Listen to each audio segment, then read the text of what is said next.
this video I'll be showing you how to make this gorgeous ruffle heart topper to adorn your wedding cake. You will need a Dresden tool, a brush, edible glue, flour and modelling paste with some sugar paste, as well as a circle cutter, a rolling pin and foam pad,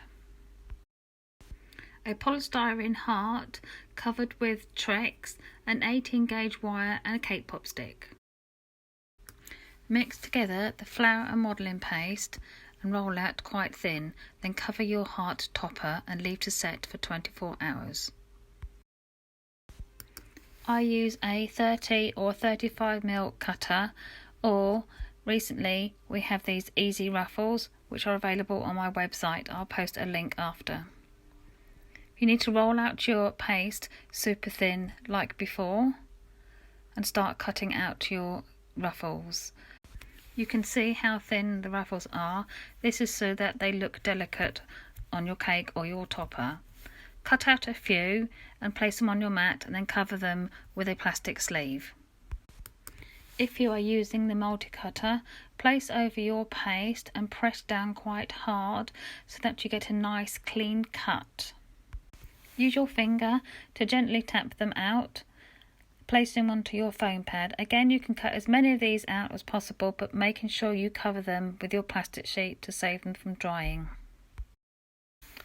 Put a little bit of glue just in the centre of your heart. There's no need to cover it all at the moment. Then you'll be ready to start creating your ruffles.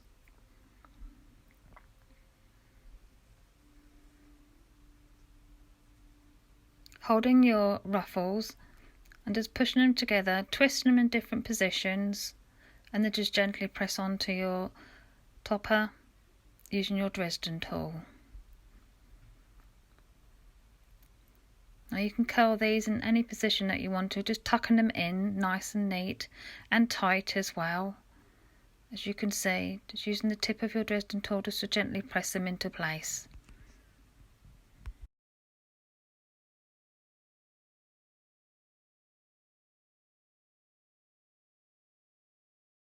They don't have to be identical, but just curl them round.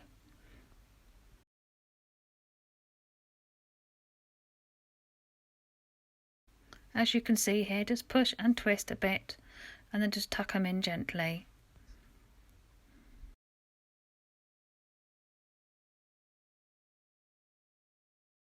Keep working around, adding lots of ruffles at a time. And then if need be, just put something underneath just to lift it up a little bit so you can get at those awkward angles.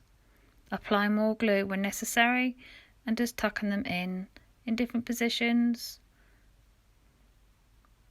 Just using your Dresden tool.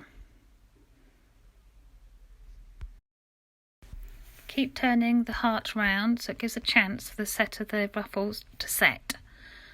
And then you can go back and apply some more when they've set a little bit. As you have a mixture of sugar paste and modelling paste, this will dry quicker than normal sugar paste.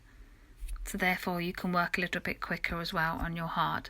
Make sure you keep turning the heart so they give a chance for the ruffles to dry so you can reapply behind them. Make sure you keep applying the glue to the topper as well so that the ruffles will stick on it and they won't fall off then either. So just keep doing this, keep turning the topper around each time.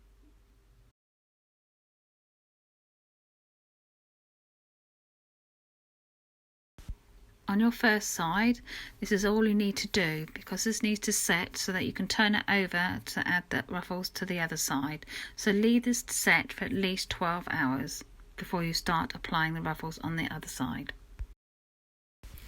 Once your ruffles have dried, as in when you touch them they feel firm and they do not move, place your topper upside down on your foam like so. You can now start adding ruffles to this side, exactly the same way as you did previously on the other side. When you get to this stage again, you need to let this to set again like previously for 12 hours before you start applying them to the side bits. Once the ruffles are dry, place your topper upside down onto the foam. You can get some foam pieces to support it either side. This will stop it moving while you add the ruffles. Making sure you place the ruffles right up to the cake pop stick. completely covering it both sides. Again, this needs to be set for 12 hours so that the ruffles are set firmly. Gently place your topper into a cake dummy so that you are now ready to apply the ruffles to the top part. Again, when you've completed this, leave this to set for 12 hours before you insert it into your cake. I use the flour picks. I put it into the cake and then with a little bit of flour paste, place it in and let it set rock hard before you transport it. Don't forget to like and subscribe if you'd like to see more of my tutorials. Links to my website and social media pages can be found in the post under the video. Thank you for watching.